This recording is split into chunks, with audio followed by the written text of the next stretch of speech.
સમસ્ત રામકૃષ્ણ મઠ અને રામકૃષ્ણ મિશનના પરમાધ્યક્ષ શ્રીમદ સ્વામી ગૌતમાનંદજી મહારાજ વડોદરા રામકૃષ્ણ મિશનમાં પધાર્યા છે। આજથી આગામી 8મી ડિસેમ્બર સુધી સમસ્ત રામકૃષ્ણ મઠ અને રામકૃષ્ણ મિશનના 17મા પરમાધ્યક્ષ શ્રીમદ સ્વામી ગૌતમાનંદજી મહારાજ વડોદરાની મુલાકાતે પધાર્યા છે। વડોદરાના ઇતિહાસમાં આ પ્રથમ પ્રસંગ છે જ્યારે રામકૃષ્ણ મઠ અને મિશનના પરમાધ્યક્ષ વડોદરાની મુલાકાતે આવ્યા છે, જ્યાં તેમણે અલકાપુરી દિલારામ બંગલો વડોદરાના રામકૃષ્ણ મિશન ખાતે પધરામણી કરી છે। 96 વર્ષની વયે પણ સતત પ્રવાસ કરતા પૂજ્ય સ્વામી ગૌતમાનંદજીએ રામકૃષ્ણ મઠ મિશનના દિલ્હી, સોહરા, મુંબઈ, આલો, રાયપુર, નારાયણપુર, ચેન્નાઈ જેવા વિવિધ કેન્દ્રો તથા આશ્રમોમાં સેવા આપી છે। ત્યારે વડોદરાની મુલાકાત દરમિયાન પૂજ્ય મહારાજના હસ્તે Vivekananda centre for excellence and culture ભવનનો શિલાન્યાસ કરવામાં આવનાર છે, જેને લઈને સ્વામી ગૌતમાનંદજીએ प्रतिक्रिया આપી હતી। देश के गरीबों को पीछे रहने वालों को प्रेम करना, प्रेम से उनको ऊपर उठाने की चेष्टा करो।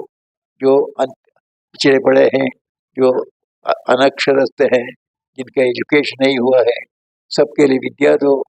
और जिसको अन्न पान चाहिए उनको अन्न दो, जिसके पास कपड़ा नहीं कपड़े दो।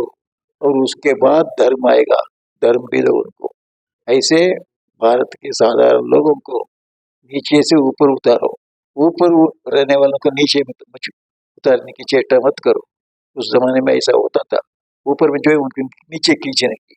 उन्होंने कहा ऊपर वालों को ऊपर छोड़ दो, नीचे वालों को ऊपर उतारो।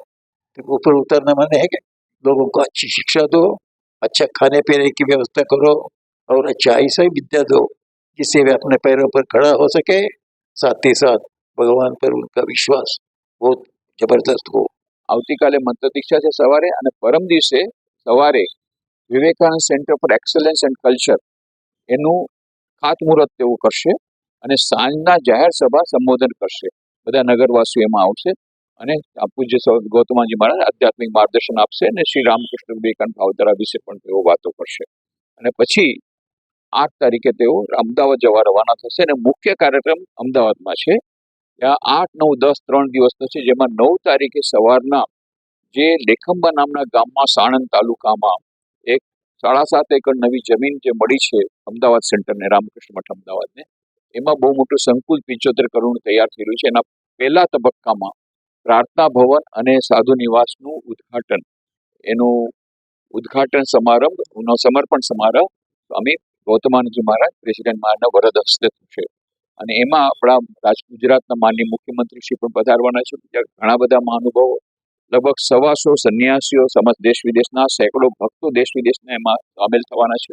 સમાચારોના સતત અપડેટ માટે TNN ન્યૂઝને YouTube પર સબસ્ક્રાઇબ કરી બેલ આઇકોન પ્રેસ કરો અને અમારી સાથે જોડાયેલા રહો Facebook, Instagram અને Twitter ઉપર।